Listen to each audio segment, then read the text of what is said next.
I'm Rachel, 28 years old, and my engagement party should have been the happiest day of my pre-wedding life. Instead, it became a nightmare that revealed just how far my mother would go to control me. When Mom handed me that special glass of red wine for the toast, something in her eyes made me uneasy. The wine smelled strange, bitter almonds hiding beneath the fruity aroma. In a split-second decision, I switched glasses with my sister Melissa when no one was looking. I had no idea that simple action would save my life, but nearly cost hers. Before I dive into this shocking story, drop a comment letting me know where you're watching from, hit that like button, and subscribe if family drama fascinates you as much as it terrifies me. Bradley and I met 3 years ago at my friend Amber's 4th of July barbecue. He was charming in an understated way, intelligent without being arrogant, handsome without being vain. He spilled ketchup on his white shirt while we were talking, and instead of being embarrassed, he laughed and drew a smiley face in the stain with his finger. That was the moment I knew he was different from other guys I'd dated. After dating for 2.5 years, Bradley proposed on a weekend trip to Vermont. We were hiking through autumn foliage when he suggested we stop at a scenic overlook. As I admired the view, he knelt behind me. When I turned around, he was holding a vintage emerald ring that had belonged to his grandmother. He'd remembered that 6 months earlier, I'd mentioned emeralds were my favorite gemstone. That thoughtfulness was so typical of Bradley. My younger sister Melissa has always been my best friend and confidant. Only 3 years apart, we shared clothes, secrets, and a deep understanding of what it meant to be raised by our mother, Catherine. While Melissa got away with more as the baby of the family, we both knew our roles in our mother's carefully constructed family image. Our father Thomas was kind, but perpetually conflict avoidant. A successful business owner who built his company from scratch, he spent most of his time at work, leaving the household management and child-rearing to Catherine. He loved us deeply, but rarely stepped in when Catherine's controlling behavior went too far. His standard response was, "That's just how your mother shows she cares." My relationship with Catherine had always been complicated. Where Melissa received encouragement and praise, I received criticism and constructive feedback. My achievements were acknowledged with comments like, "Good job, but imagine what you could accomplish if you really applied yourself." My mother scrutinized my appearance constantly, my weight, my clothes, my hair. Nothing was ever quite right in her eyes. Catherine's obsession with social status dictated almost everything in our household. Our home in the affluent part of Boston was immaculately decorated and frequently featured in local lifestyle magazines. Catherine served on multiple charity boards and hosted fundraisers where she could showcase our family's success. Father's business connections, Melissa's artistic talents, and what Catherine called my academic focus, though she wished I'd chosen law instead of psychology, were all pieces in her perfect family mosaic. When Bradley and I announced our engagement, Catherine initially seemed thrilled. She hugged me, a rare physical display of affection, and immediately started talking about venues and dates. My momentary hope that planning a wedding might finally give us common ground quickly evaporated. Within a week, Catherine had taken over completely. She dismissed my preference for a small ceremony as short-sighted and ignored my suggestion of a garden wedding in favor of Boston's most exclusive hotel ballroom. When I tried to limit the guest list to close friends and family, she insisted we needed to invite father's business associates and her social circle. She scheduled appointments with wedding dress designers without consulting me, choosing styles I would never wear. "Rachel, darling," she said during one particularly tense discussion, "the Prescotts are one of Boston's oldest families. Bradley's parents expect certain standards. You don't want to embarrass us, do you?" Bradley tried to support me, but was careful not to openly criticize Catherine. "It's your wedding," he would say privately. "Stand your ground if this isn't what you want."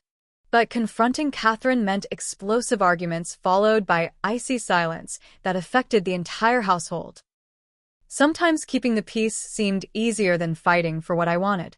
About 2 months after our engagement, I noticed Catherine's behavior becoming even stranger. She began having hushed phone conversations that stopped abruptly when I entered the room.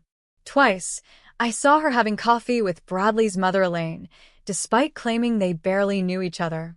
When I mentioned these meetings to Catherine, she brushed them off as wedding planning coordination. Bradley came from old money. His family owned significant real estate throughout New England and had influential connections in both business and politics.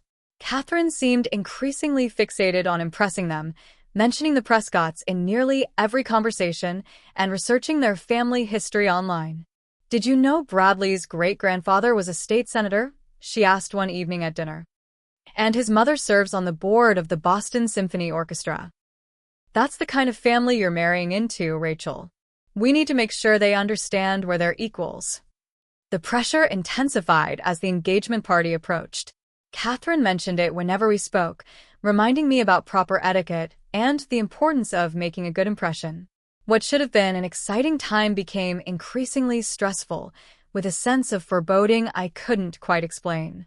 Something in my mother's eyes, a calculation, a cold determination, made me increasingly uneasy. "The Morton Hotel has a lovely banquet room available," I suggested during one of our early planning discussions for the engagement party. "Bradley and I thought it would be nice to have it somewhere neutral and festive." Catherine's lips thinned into a tight smile. "Absolutely not. This is a family celebration, and it will be held at our home. What would the Prescotts think if we outsourced such an important event? Besides, no hotel could possibly accommodate all the special touches I have planned." Despite my protests, Catherine forged ahead with preparations for hosting the engagement party at our family home. Bradley and I arrived 5 hours before the party was scheduled to begin, hoping to help with the setup and maybe influence some last-minute decisions. The moment we walked through the door, Catherine assessed my appearance with a critical eye. "Rachel, dear, that hairstyle is a bit casual for today, isn't it? And did you remember to pick up the dress we agreed on? The blue one, not that green thing you were considering." "I'm wearing what I brought, Mom," I said, trying to keep my voice steady. "The green dress Bradley gave me for my birthday." She sighed dramatically. "Well, I suppose it's too late now. Just make sure to wear the pearl earrings your father and I gave you instead of those bohemian things you usually choose." Bradley squeezed my hand supportively as we followed Catherine through the house to the backyard. What we saw took our breath away, but for different reasons. The backyard had been transformed into something from a luxury wedding magazine. White tents with crystal chandeliers covered the normally open space. Florists were arranging elaborate centerpieces of white roses and blue hydrangeas on tables covered in silk cloths. A string quartet was setting up in the corner. "Mom, this is a lot," I said carefully. "We wanted something simple and intimate." "Nonsense," Catherine replied without looking at me. "This is exactly what an engagement party should be. The Prescotts will appreciate the attention to detail." Bradley whispered, "It's just one day. Try to enjoy it." I nodded, but the knot in my stomach tightened. Melissa arrived an hour later, immediately reading the tension in my face. She hugged me tightly and whispered, "That bad already?" "Worse," I murmured. "She's gone completely overboard." Melissa linked her arm through mine and led me away from where Catherine was instructing the caterers. "Come on, show me what Bridezilla has created," while I was blissfully unaware in my apartment across town. We walked through the party setup, and I pointed out all the excessive details. The custom cocktail napkins with Bradley's and my initials entwined in gold, the ice sculpture of 2 doves, the champagne fountain that Catherine had insisted was traditional. "It looks like she's trying to recreate the royal wedding in our backyard," Melissa remarked, wide-eyed. "Who are all these extra workers?" "That's not our regular catering company. She hired Rousseau's," I explained. "Apparently, they catered the governor's daughter's wedding last year." As we rounded the corner of the house, we overheard raised voices coming from Father's study window, which was cracked open. Catherine and Thomas were arguing, a rare occurrence given Father's usual conflict avoidance. "It's gone too far, Catherine," Thomas was saying, his voice strained. "The expense is one thing, but your behavior is concerning me." "Doing what's necessary isn't always pretty, Thomas," Catherine snapped back. "Rachel has always made impulsive decisions." Someone needs to protect her from herself. This isn't protection, it's interference. And I'm not comfortable with. Catherine cut him off. Do you want to see everything we've built jeopardized? Think about what this merger could mean for the company, for our future. Rachel needs guidance, whether she wants it or not. Melissa and I exchanged confused glances and quickly moved away before we could be discovered eavesdropping. What merger is she talking about? Melissa whispered. I have no idea, I replied. Bradley's family is in real estate development, not directly related to Dad's manufacturing business. Before we could discuss further, the doorbell rang, announcing the arrival of Bradley's parents. Robert and Elaine Prescott entered with the confident air of people accustomed to being catered to. Elaine air-kissed Catherine's cheeks while Robert handed Thomas a gift bag that clinked with the unmistakable sound of expensive liquor. Catherine, the house looks magnificent, Elaine gushed, though her eyes darted critically around the entryway. And there's the bride-to-be.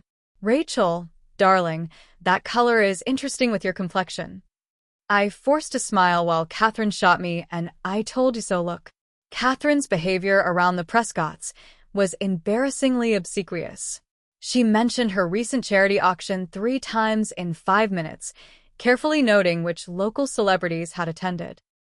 She guided them to the most expensive furniture in the living room and casually mentioned the designer's name.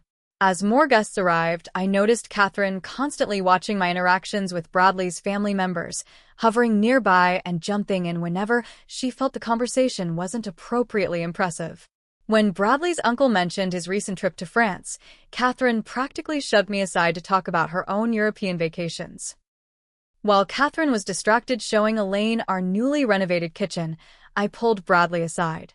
Is it my imagination, or is something weird going on with our parents? Bradley frowned slightly. I did overhear my father mentioning something to my uncle about solidifying business relationships through personal connections. When I asked him about it, he changed the subject. An hour before guests were due to arrive, I noticed Catherine in the wine cellar, carefully selecting bottles and setting them apart from the others. Curious, I approached her. Need help with the wine, Mom? She startled slightly. No. I've got it all under control. These are special bottles imported from France specifically for today. I've selected particular vintages to complement the evening's progression. I reached for one of the bottles to look at the label, but she quickly moved it away. Careful. These need to be handled properly and served at precisely the right temperature. I've numbered them for the serving staff. Something about her protectiveness over the wine struck me as odd, but with guests beginning to arrive, I had no time to dwell on it. When I found Melissa helping arrange place cards, I confided my growing anxiety. I can't shake the feeling that Mom is up to something. She's acting even more controlling than usual. Melissa squeezed my arm. I'll keep an eye on her. This is your engagement party. Try to focus on Bradley and your friends. Don't let her ruin this for you. I tried to take her advice, but as I watched Catherine fussing over every detail, stopping conversations to redirect them, and watching me with that strange, calculating look, I couldn't help but worry that she might find some way to sabotage my happiness, just as she always had. By 7 o'clock, the party was in full swing with over 50 guests filling our backyard. Bradley's extended family mingled with my relatives, my college friends chatted with Bradley's work colleagues, and Catherine fluttered between groups, making sure everyone saw the extravagant spread she created. Despite the beautiful setting and Bradley's supportive presence beside me, I couldn't relax. Catherine seemed to materialize beside me whenever I was deep in conversation with one of Bradley's family members, adding her own comments or subtly correcting things I'd said. Rachel believes her psychology practice will keep her quite busy after the wedding. She interjected when Bradley's aunt asked about our future plans. But of course, family always comes first. She'll make adjustments when children arrive. I never discussed reducing my work hours after having children. In fact, Bradley and I had talked about equally shared parenting, but contradicting Catherine in front of guests would only create tension. Bradley noticed my discomfort and tried to run interference, gently pulling me away for a dance or introducing me to friends in another part of the yard. You're doing great, he whispered. Just a few more hours.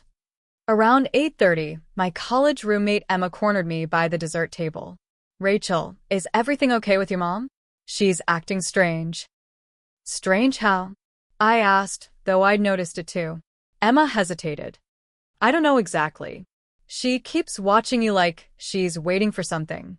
And when I was looking for the bathroom earlier, I saw her in the kitchen having an intense conversation with Bradley's mom.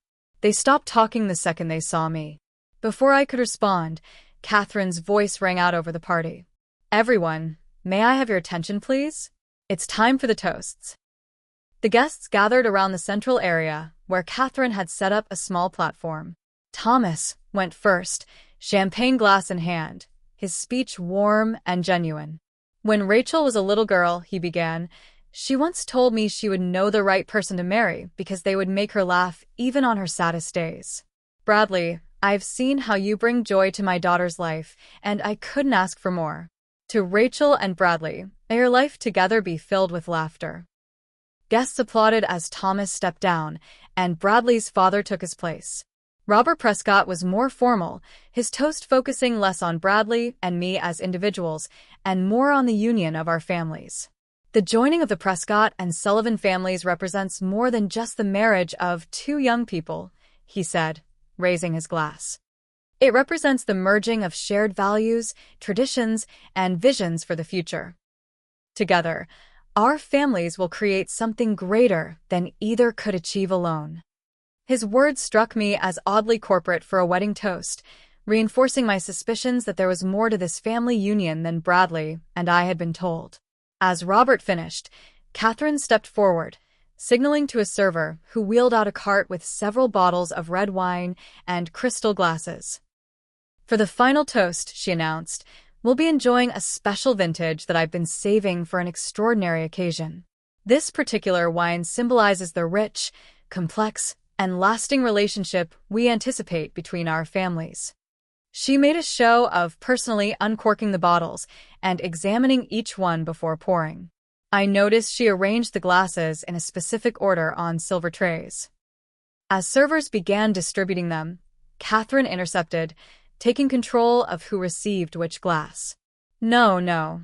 I heard her instruct one server quietly but firmly. The glasses on the left tray are for the immediate family only. I'll handle those personally. Catherine moved through the family members, handing specific glasses to Thomas, to Bradley's parents, to Bradley, and finally approaching me with a glass that had a nearly imperceptible mark on the stem, a tiny of red nail polish. For you, my darling daughter, she said, her eyes intense as she pressed the glass into my hand. A special toast to your future. Something about her expression made my skin crawl. As I accepted the glass, a subtle but distinct aroma reached my nostrils beneath the wine's fruity bouquet, bitter almonds, slightly chemical. I'd worked in a chemistry lab during college and recognized it immediately as unusual and potentially dangerous. My heart began racing, but outwardly I smiled and thanked her. Catherine watched me intently, her eyes never leaving my face as she distributed the remaining glasses to Melissa and a few others. As everyone raised their glasses for the toast, I frantically tried to catch Melissa's eye, but she was chatting with Bradley's brother. Catherine returned to the platform, preparing to deliver her toast, when fate intervened in the form of an accident. Bradley's younger brother Jason, notorious for his clumsiness, bumped into a server, sending a tray of appetizers crashing to the ground. As everyone turned toward the commotion, I seized my opportunity. With a quick movement, I switched my glass with Melissa's, which she had set down momentarily to help clean up the spill. By the time order was restored, Catherine had everyone's attention again. To new beginnings, she proclaimed, raising her glass. May this union bring everything it promises. Everyone drank. I brought the glass to my lips but only pretended to sip, watching Catherine over the rim. Her eyes were fixed on me, waiting for something. When nothing happened, confusion flickered across her face. Beside me, Melissa took a generous swallow and immediately made a face. This tastes weird, she whispered to me. Kind of bitter. It's probably just an acquired taste, I whispered back, my heart pounding. You don't have to finish it. But Melissa, always polite, took another small sip rather than leave a full glass. Catherine, still watching me with growing confusion, finally turned away to engage with Bradley's mother. The next 15 minutes passed in a blur of conversation and congratulations from guests. I kept a close eye on Melissa, noticing with growing alarm that her face had become flushed and she seemed unsteady. Are you okay? I asked when she stumbled slightly while talking to our cousin. I feel strange, she admitted, pressing a hand to her forehead. Really dizzy all of a sudden. And my stomach. Before she could finish, Melissa lurched forward, clutching her abdomen. I think I'm going to be sick, she gasped. I immediately wrapped my arm around her waist and guided her toward the house. As we passed Catherine, I saw her watching with an expression of horrified realization. We barely made it to the downstairs bathroom before Melissa began vomiting violently. Her body shook with the force of her retching, and when she finally stopped, she slumped against me, alarmingly weak. Something's really wrong, she whispered, her voice raspy. This isn't normal. Looking at my sister's pale face and the sweat beading on her forehead, I felt a cold certainty settle over me. Whatever had been in that wine glass, the glass meant for me, was much worse than a bad vintage. As Melissa doubled over the toilet bowl, my mind raced. The bitter almond smell, Catherine's strange behavior, the marked glass, it all pointed to something deliberate and dangerous. I had switched our glasses on instinct, but now my sister was suffering the consequences of what had clearly been meant for me. Melissa, I need to know exactly how you're feeling, I said, trying to keep my voice calm while dabbing her forehead with a cool washcloth. My stomach is on fire, she gasped between heaves. And everything's spinning. My chest feels tight. These weren't symptoms of food poisoning or too much alcohol. This was something far more serious. I'm going to get Bradley, I told her, helping her sit on the floor with her back against the wall. Just stay here, okay? Melissa nodded weakly, her eyes unfocused. I rushed back to the party, scanning the crowd for Bradley. I found him near the dessert table, laughing with some friends. Bradley, I grabbed his arm, my voice urgent. Something's wrong with Melissa. I think. I lowered my voice. I think she might have been poisoned. His smile vanished. What? How? The wine, I whispered. Mom gave me a glass that smelled strange. I switched it with Melissa's when no one was looking. Now she's violently ill. Bradley's face paled. We need to get help. Where is she? Downstairs bathroom. Please hurry. As Bradley rushed toward the house, I scanned the party for Catherine. She stood with Bradley's parents, her expression tense as she watched me. When our eyes met, something like panic flashed across her face. I turned away and pulled out my phone, dialing 911 with shaking fingers. 911, what's your emergency? The dispatcher's voice came through. My sister is very sick, I said, moving to a quiet corner of the yard. She's vomiting, dizzy, having trouble breathing. I think she may have ingested something poisonous. As I gave our address, Bradley came running back out, his face grim. Rachel, she's getting worse. She can barely stay conscious. I relayed this to the dispatcher, who assured me an ambulance was on the way. Keep her awake if possible, and don't give her anything to eat or drink, the dispatcher instructed. Bradley ran back to Melissa, while I made my way through concerned guests toward Thomas. I found him chatting with colleagues, unaware of the crisis unfolding. Dad, I interrupted, my voice breaking. It's Melissa. She's really sick. I've called an ambulance. His smile faded. What happened? Before I could explain, Catherine appeared at his side. What's this about Melissa? She's very ill, I said, watching her face carefully. Right after drinking that special wine you gave her. Catherine's hand flew to her throat. Oh, she must have had an allergic reaction. Or perhaps she ate something that didn't agree with her. Mom, I said, my voice hard. It wasn't an allergic reaction. The wine smelled like bitter almonds. Catherine's face drained of color. Don't be ridiculous. You're overreacting as usual. Thomas looked between us, confusion evident. What's going on, Catherine? Before she could respond, commotion erupted as the EMTs arrived. Guests parted to let them through as Bradley led them to Melissa. The party fell silent, all pretense of celebration abandoned. I followed the EMTs, hearing Catherine behind me telling guests there was nothing to worry about, just a little too much excitement and alcohol. Her attempt to minimize what was happening only confirmed my suspicions. In the bathroom, the EMTs were assessing Melissa, who now lay on the floor, barely responsive. One EMT attached a heart monitor while another checked her pupils. What did she ingest? The lead EMT asked me. Red wine, I said. But I think it may have been tampered with. It smelled like bitter almonds. The EMTs exchanged significant looks. Possible cyanide poisoning, one said quietly to his colleague. We need to move fast. They efficiently transferred Melissa to a stretcher. As they wheeled her out through the stunned party guests, I walked alongside, holding her limp hand. Rachel, she mumbled, her lips blue-tinged. What's happening? You're going to be okay, I promised, tears streaming down my face. The ambulance is taking you to the hospital. As the EMTs loaded Melissa into the ambulance, Catherine pushed through the crowd. This is ridiculous. She probably just had too much to drink. The lead EMT turned to Catherine. Ma'am, your daughter is showing symptoms consistent with poisoning, not intoxication. Did she take any medications? Any drugs? Of course not. Catherine snapped. My daughters don't do drugs. I stepped forward. That wine glass was meant for me. I switched our glasses when no one was looking, because mine smelled off. EMT looked at me sharply. Do you still have the wine bottle? It should be with the others.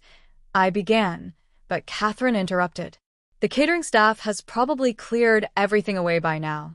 This is all a misunderstanding. Rachel has always been dramatic.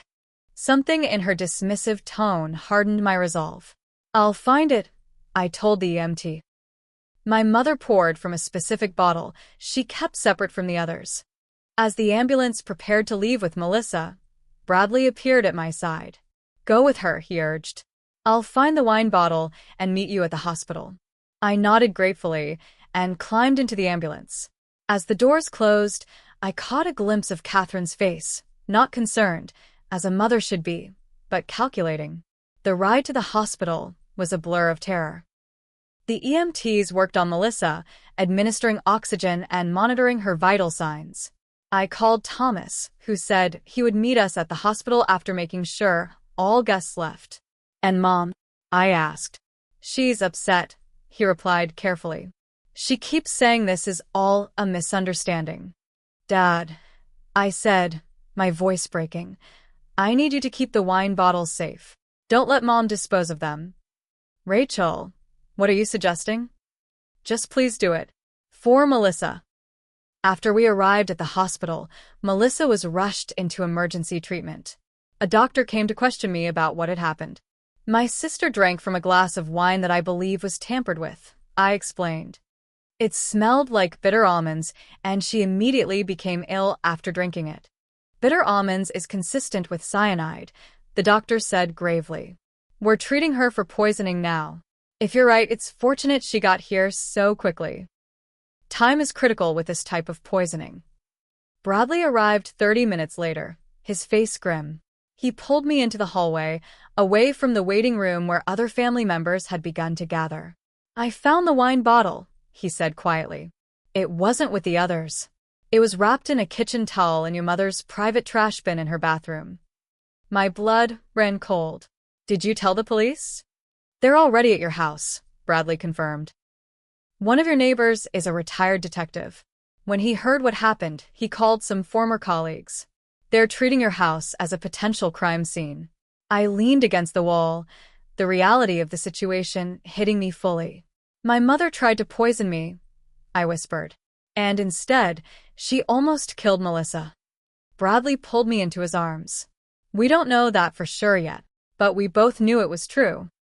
And as doctors fought to save my sister's life, I wondered what could possibly have driven my mother to such a desperate act.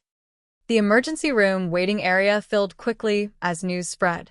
Bradley's parents arrived looking shocked, followed by several of my cousins and Melissa's roommate Jenna. Thomas showed up last, his face ashen and years older than he'd looked just hours before. "How is she?" he asked, gripping my hands.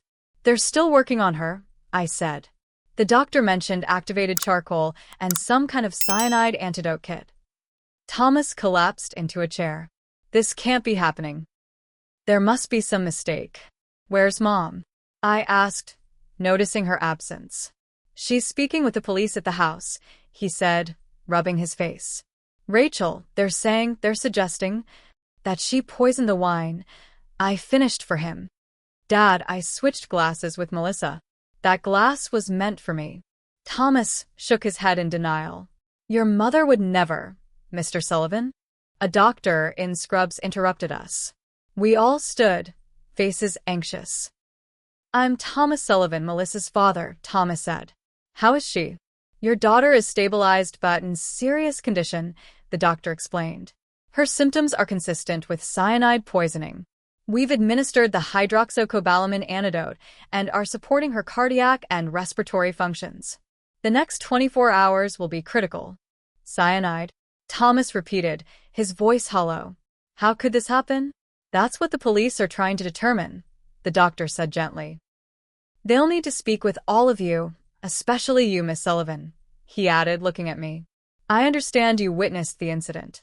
"Can we see Melissa?" I asked. "She's being transferred to the ICU.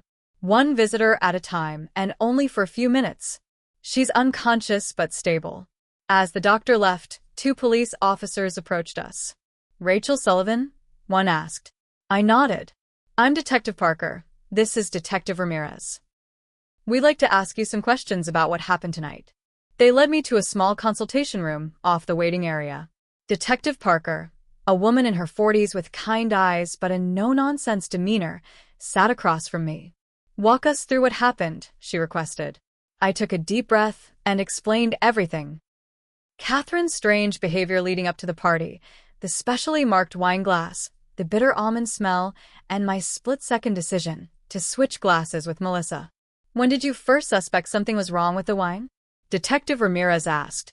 "The moment I smelled it," I said. "I worked in a chemistry lab in college. Bitter almonds is a classic sign of cyanide. And the way my mother watched me, waiting for me to drink it, I just knew." "Why would your mother want to harm you?" Detective Parker asked gently. The question hit me hard. Despite all our conflicts, I never imagined Catherine capable of something like this. "I don't know," I whispered. "She's been acting strange since my engagement. Controlling, obsessive about impressing Bradley's family." "We found the wine bottle in your mother's private bathroom trash," Detective Ramirez said. "Preliminary tests show traces of cyanide. We're also testing the remaining wine in your sister's glass." I closed my eyes, the confirmation of my fears overwhelming. "Is my mother under arrest?" "She's being questioned," Detective Parker replied carefully. "Mr. Sullivan, your father, gave us permission to search the house. We found something you should know about." She placed a photo on the table, a leather-bound journal I recognized as Catherine's. "This was hidden in your mother's desk drawer. There are several concerning entries about you and your engagement." I picked up the photo, reading the visible page with growing horror.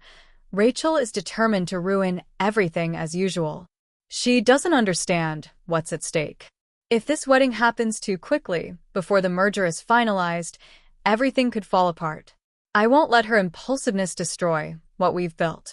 Sometimes a mother must take difficult steps to protect her child from herself. "What merger?" I asked, looking up. "What is she talking about?" "We were hoping you might know," Detective Ramirez said. Your father seemed equally confused. Before I could respond, there was a commotion outside. Through the window in the consultation room door, I saw Catherine being led into the waiting area by 2 officers. She looked completely disheveled, her perfectly coiffed hair now falling loose, her designer outfit wrinkled. "I demand to see my daughter," she was saying loudly. "This is all a misunderstanding." I stood, my legs shaky. "I need to talk to her." "Miss Sullivan, I don't think that's wise right now," Detective Parker cautioned. I need to know why, I insisted. Why she would do this. After a moment's hesitation, the detectives escorted me back to the waiting area. Catherine's eyes locked with mine, and for a moment, I saw something I'd never seen before: fear. Rachel, she said, stepping toward me. The officers held her back. This is all a terrible mistake. I would never hurt you or Melissa.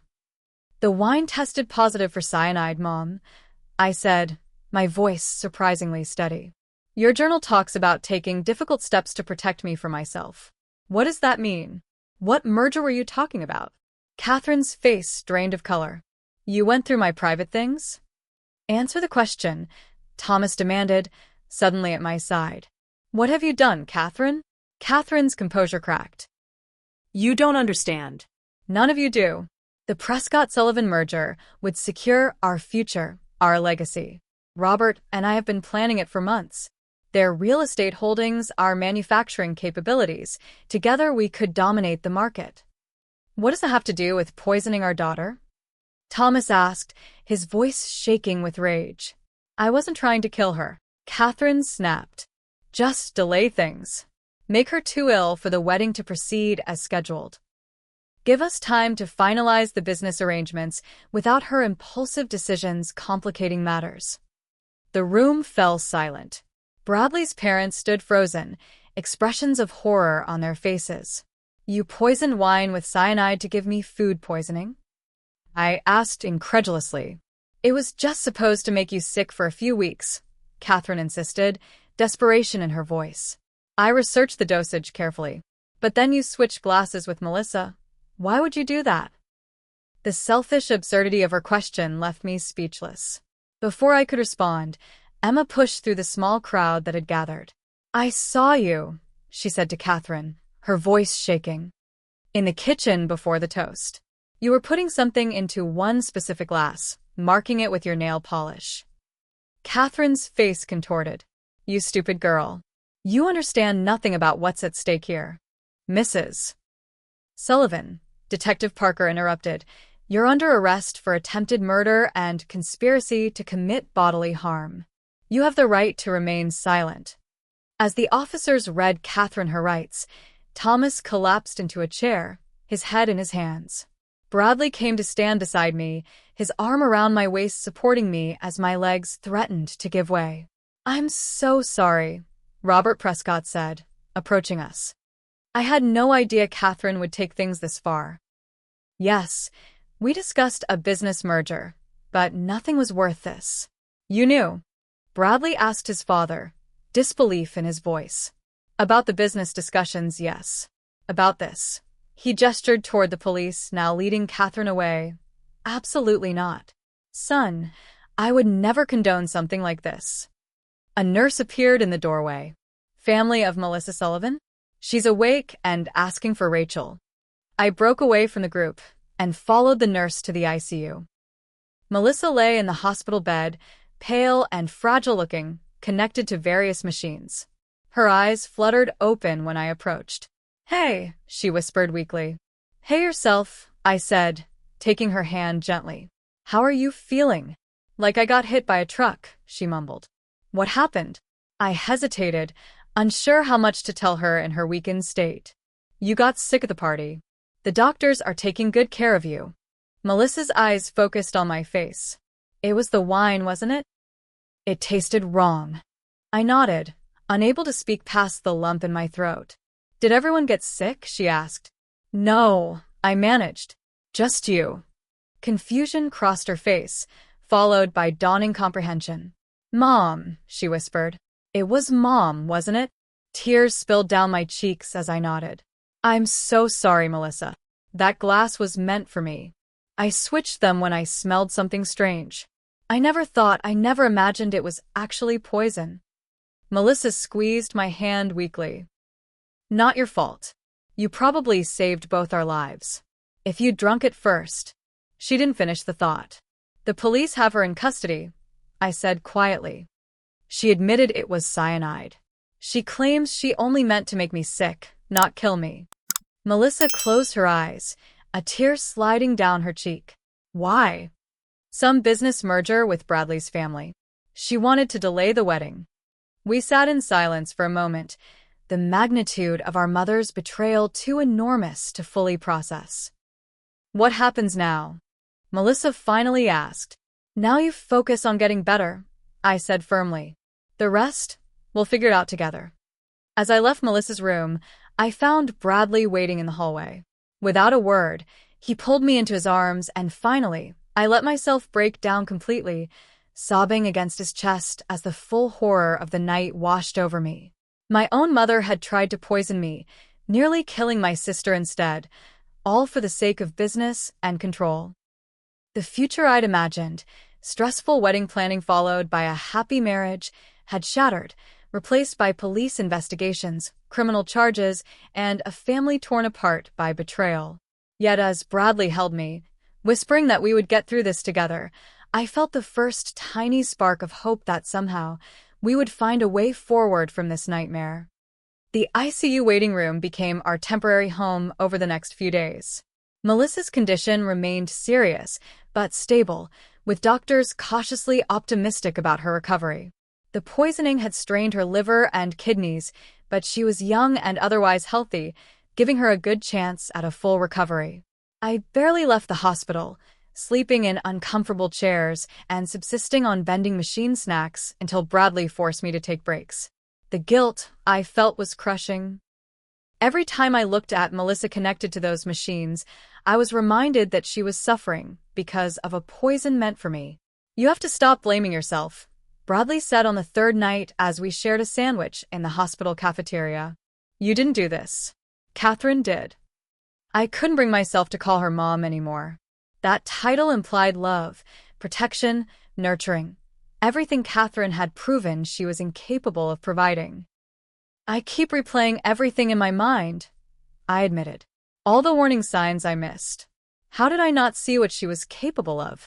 "Because normal people don't suspect their mothers of attempted murder," Bradley replied gently. "No one saw this coming." That wasn't entirely true. Emma had noticed Catherine's strange behavior at the party and had actually witnessed her marking the poison glass. When Emma visited Melissa in the hospital, she broke down crying. "I should have said something when I saw her with that glass," she sobbed. "I just thought she was being her usual controlling self, making sure everyone had the right drink." "You couldn't have known," I assured her, though I was still processing my own guilt. The police investigation progressed rapidly. Detective Parker kept us informed of major developments, treating us with compassion while maintaining professional boundaries. "We've executed several search warrants," she told Thomas and me during one update. "Your mother's computer shows extensive research on poisons, particularly those difficult to detect. She had searched for information about cyanide specifically, including dosages that would cause illness without being fatal." Thomas aged visibly with each new revelation. The business titan who had always seemed so strong now looked lost, his confidence shattered by his wife's betrayal. "I never knew her," he said one evening as we sat by Melissa's bedside. 30 years of marriage, and I never truly knew what she was capable of. The hardest moment came when Detective Parker brought us Catherine's journal. "We've completed our initial evidence collection," she explained. "You should know what we found." The leather-bound book contained months of increasingly disturbing entries. Catherine had begun plotting almost immediately after our engagement announcement. Rachel's impulsiveness has struck again. She's engaged to Bradley Prescott after just 2 years, hardly enough time to truly know someone. The Prescotts are old money, influential. Robert has mentioned the possibility of merging our companies, creating a conglomerate that could dominate the East Coast market. But Rachel will rush the wedding, as she rushes everything, before the business details are finalized. Her timing could ruin everything. Later entries became more concerning. Thomas refuses to see reason. He says the business and the wedding are separate matters. He doesn't understand how these things work.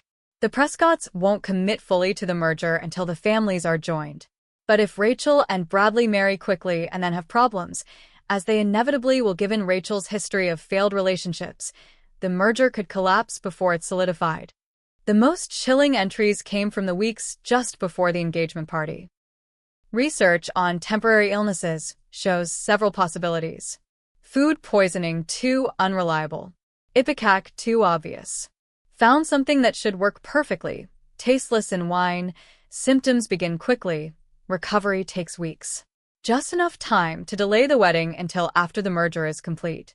Rachel will thank me someday when she's living off the proceeds of what I've built, even if her marriage fails as I suspect it will. Reading Catherine's cold calculation of my life, my relationships, and even my health as mere obstacles to her business ambitions left me physically ill. I had always known she was controlling and critical, but this level of callous disregard for my well-being was beyond comprehension. Meanwhile, Bradley's family was dealing with their own crisis. Robert Prescott admitted to Thomas and Bradley that he had indeed been negotiating a merger between their companies, though he insisted he had no knowledge of Catherine's plot. "I thought joining our businesses made good financial sense," he explained awkwardly during a tense conversation in the hospital waiting room. Catherine was enthusiastic about the idea. She suggested we keep the discussions quiet until after the engagement party, to let the young people enjoy their moment before bringing business into it. "Did you tell her the merger depended on the wedding?" Thomas demanded. Robert shook his head. "Never. I made it clear the business arrangement and the marriage were separate matters. The merger was appealing regardless of when or even if you two got married," he added, looking at Bradley and me. "But you did discuss timeline concerns with her," Bradley pressed. "Mom's journal mentions conversations about timing." Robert looked uncomfortable. "I may have mentioned that announcing the merger around the time of the wedding would create positive publicity for both companies." Catherine seemed fixated on that point. She kept asking about the ideal timing, but I never imagined she would do what she did. As shocking as these business revelations were, it was Thomas who provided the most painful insight into Catherine's motives. After a week of soul-searching and reviewing years of family dynamics, he came to a devastating conclusion. "It wasn't really about the business," he told me quietly one evening. "Not entirely. Catherine has always been jealous of you, Rachel." "Jealous? Of me?" I couldn't hide my disbelief. "She spent my entire life criticizing everything about me. Because you have what she never did: independence, a career you built yourself, the courage to make your own choices." Thomas sighed heavily. "Catherine came from nothing. She married me when my business was just taking off. Her entire identity became wrapped up in being Mrs. Thomas Sullivan, successful businessman's wife. When you chose your own path instead of following her script, it threatened everything she believed about how a woman achieves security and status." The revelation didn't excuse Catherine's actions, but it cast our troubled relationship in a new light. All those years of criticism and control weren't just about making me perfect, they were about making me like her. As Melissa grew stronger, she became determined to understand what had happened. One afternoon, she asked to see the police reports and journal entries. "Are you sure?" I asked. "It's pretty disturbing stuff." "I need to know," she insisted. "She's my mother too." After reading everything, Melissa was quiet for a long time. "She never even mentions me," she finally said. "In all these entries about family and legacy, I'm barely a footnote. Just the sensible daughter, who wouldn't cause problems." "I'm so sorry," I said, holding her hand. Melissa shook her head. "Don't be. It's actually clarifying. All these years, I thought I was the favorite because I was somehow better. Now I realize I was just invisible, compliant, not worth worrying about." Her words struck a chord. Catherine had pitted us against each other our entire lives, me as the problem child, Melissa as the perfect daughter. Neither role was real or fair to either of us. 2 weeks after the engagement party, Catherine's case moved forward with alarming speed. The evidence was overwhelming, and she accepted a plea deal rather than face a public trial that would further damage the family reputation she'd been so obsessed with preserving. The day before her sentencing, she requested to see me. Against everyone's advice, I agreed to meet her in the detention center, where she awaited her fate. Catherine looked nothing like the polished, controlled woman I'd known my entire life. Her hair was limp, her face devoid of makeup, her standard designer outfit replaced by a plain jumpsuit. Yet when she spoke, her voice held the same manipulative tone I recognized all too well. "Rachel, you have to understand I was only trying to protect you," she began. "The timing was all wrong for the wedding. I just needed to delay things until the business arrangements were settled." "By poisoning me," I stated flatly. "It was only supposed to make you sick for a while," she insisted. "Just long enough to postpone the wedding a few months. If you hadn't switched glasses with your sister..." "Don't you dare blame me for what happened to Melissa." I cut her off, my voice shaking with anger. "You put poison in a glass intended for your daughter. Your own child." Catherine's eyes hardened. "You've always been so dramatic. This could have been handled quietly, but now the business deal is ruined. Your father can barely look at me, and the Prescotts are distancing themselves from the scandal." Her complete lack of remorse was stunning. Even now, facing years in prison, she could only think about the business implications and social embarrassment. "Was any of it real?" I asked quietly.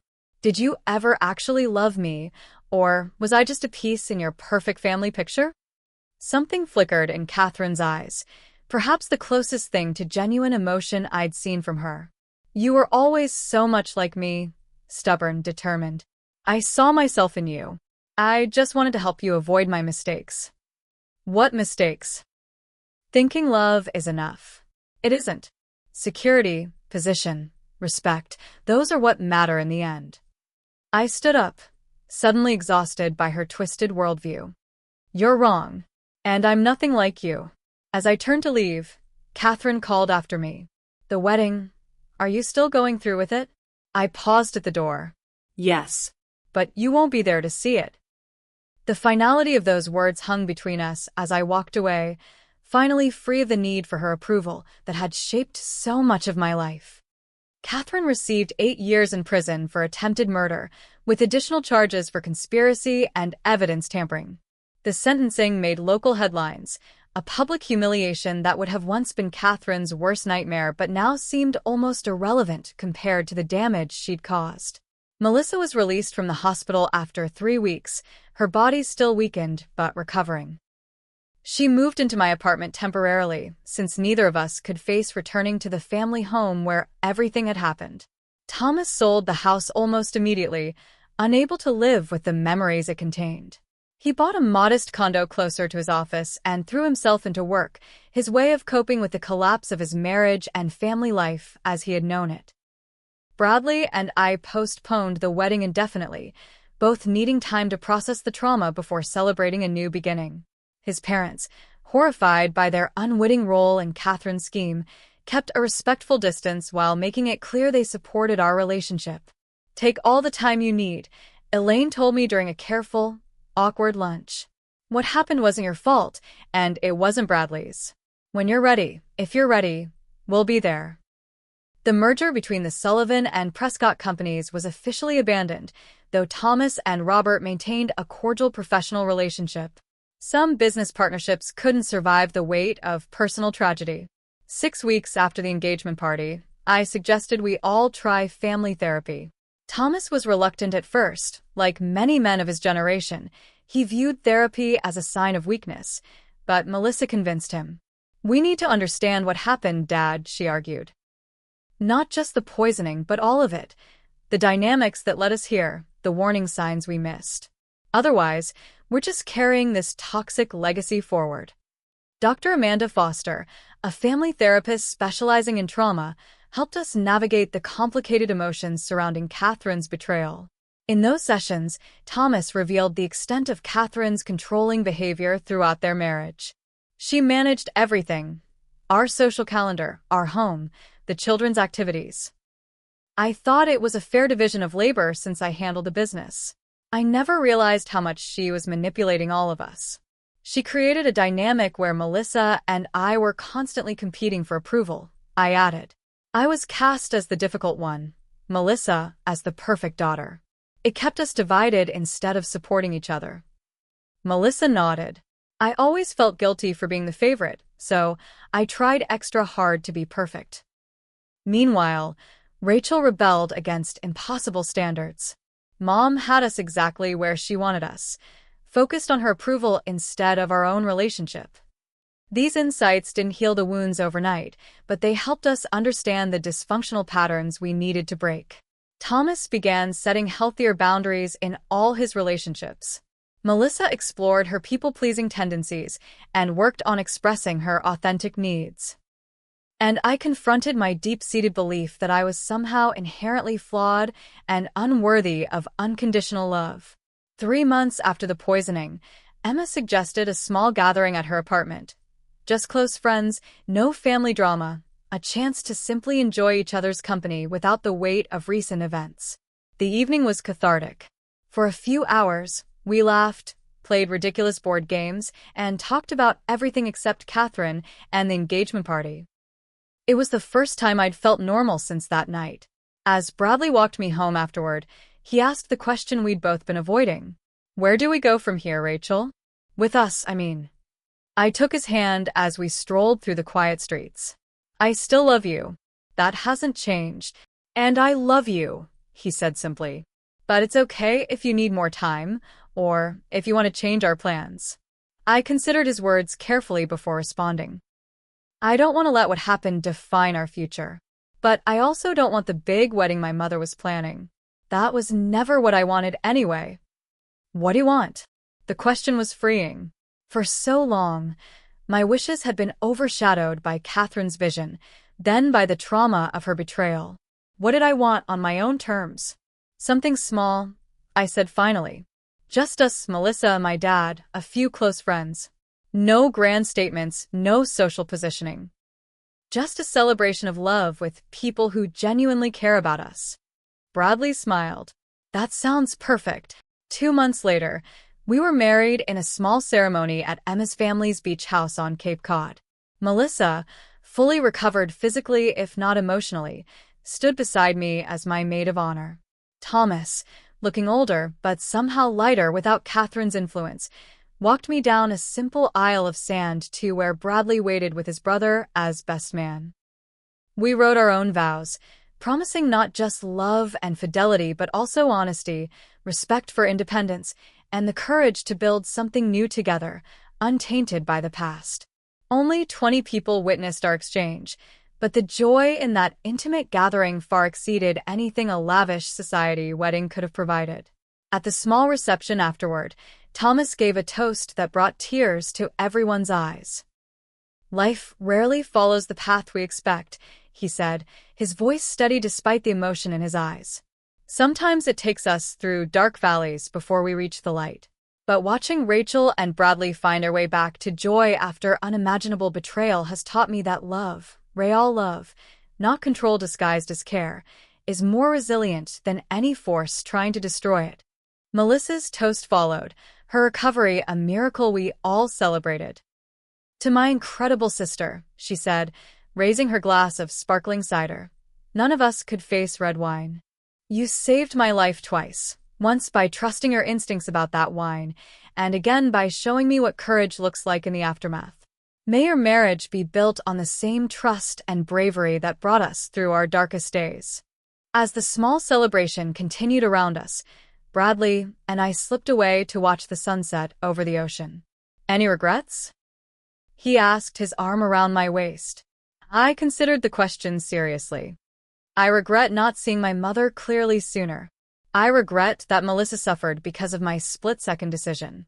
But I don't regret where we are now or the stronger boundaries I've learned to set. You know what I admire most about you," Bradley said, turning to face me. "Your resilience. Most people would have crumbled under what you've been through.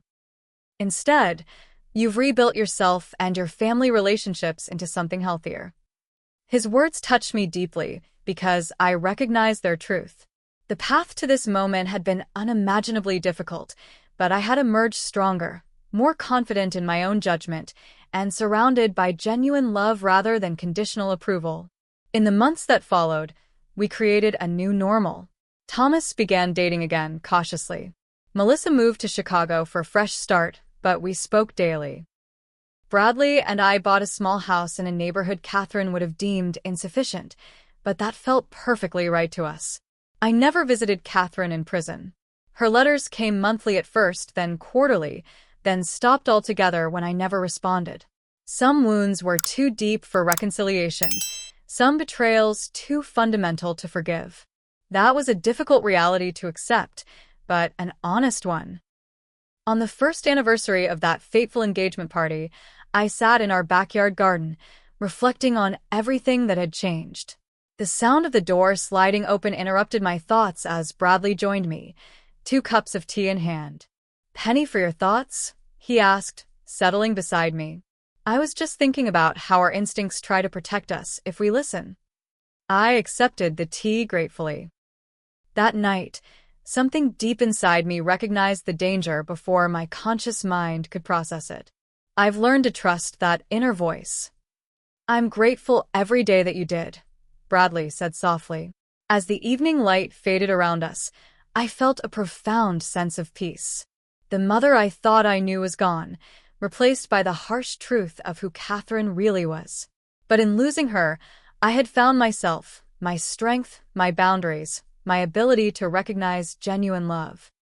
Sometimes the deepest betrayals force us to rebuild on foundations that are truer and more solid than what came before. In my case, a glass of poisoned wine had shattered the facade of family perfection, revealing the toxicity beneath. But from those painful shards, we had crafted something new, relationships based on authenticity rather than appearance, love rather than control. That bitter glass of wine had been meant to harm me. Instead, it ultimately set me free. Have you ever had that gut feeling that something wasn't right? That small voice inside trying to warn you about a person or a situation? I learned the hard way how important it is to listen to those instincts. They might just save your life. Share your own stories of trusting your intuition in the comments below. And if this story resonated with you, please like, subscribe, and share it with someone who might need a reminder that they deserve genuine love, not control disguised as care.